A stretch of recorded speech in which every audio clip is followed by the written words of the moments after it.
Have you ever felt like you give your time, your energy, your love, and in return, you get silence? You text first, you show up first, you care more, and somehow that becomes your biggest mistake. Because one day, you wake up and realize you've been available to everyone except yourself. Let me tell you a story about a man named Ethan was the kind of person everyone called when they needed something. A ride, a favor, a listening ear at 2 a.m. He was the good guy, the one who never said no.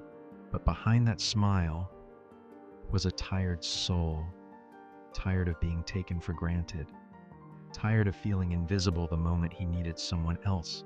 And yet, he couldn't stop saying yes. Why? Because deep down, he believed that saying no meant losing people. He thought that if he stopped being available, he'd be alone.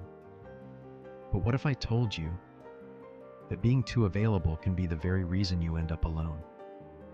Ethan's story took a turn one afternoon. It was his birthday, a day he secretly hoped someone would remember. He didn't expect a big celebration, just a message, maybe a call. But his phone stayed silent. No happy birthday, no hey man, what's up? Except one message from a friend who said, "Hey, can you help me move some furniture today?" Ethan smiled weakly and said, "Sure."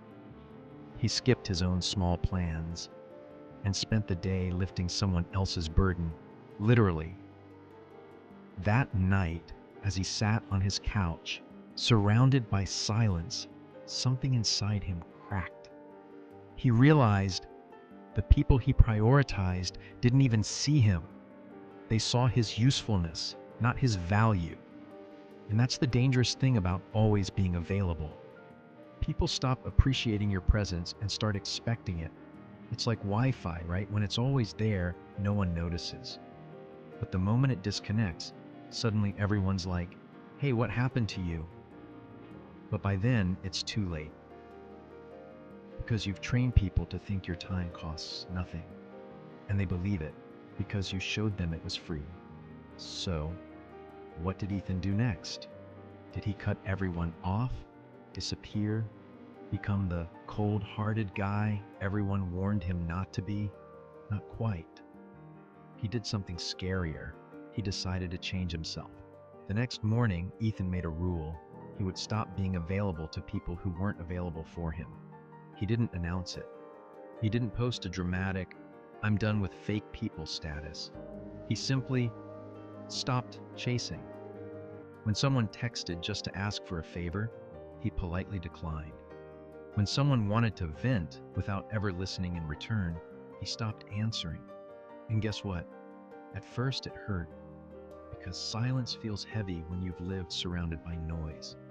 He missed the constant pings, the fake, "Hey bro, what's up?" But after a few weeks, something beautiful happened. The peace that came with self-respect was louder than the chaos of being everyone's helper. He started spending time with himself, reading, learning, rebuilding his goals. And slowly, people noticed. The same ones who ignored him started asking, "Hey, you've changed. What's up with you?" Ethan smiled. Because yes, he had changed. He was no longer available to everyone. He was available to himself. Now, pause the story for a second. Be honest. Do you see yourself in Ethan? Do you ever find yourself saying yes when every part of you is screaming no? You help people who would never do the same for you. You answer calls that drain you. You give time to those who wouldn't even give you respect. Let me tell you something that might sting a little. The wrong people don't leave your life because you're too good. They leave because they can't use you anymore. And that's not your loss. That's your freedom. So no, you don't need to move anyone's couch on your birthday anymore.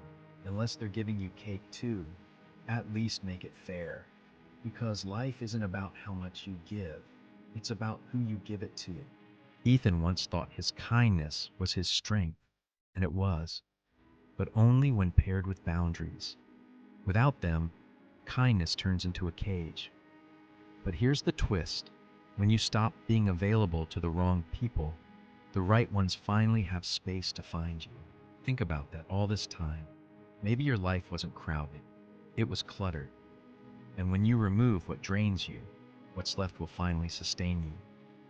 Months later, Ethan's circle was smaller, but stronger. His time was limited, but valuable, and his energy protected. He didn't stop being kind, he just stopped being careless with his kindness.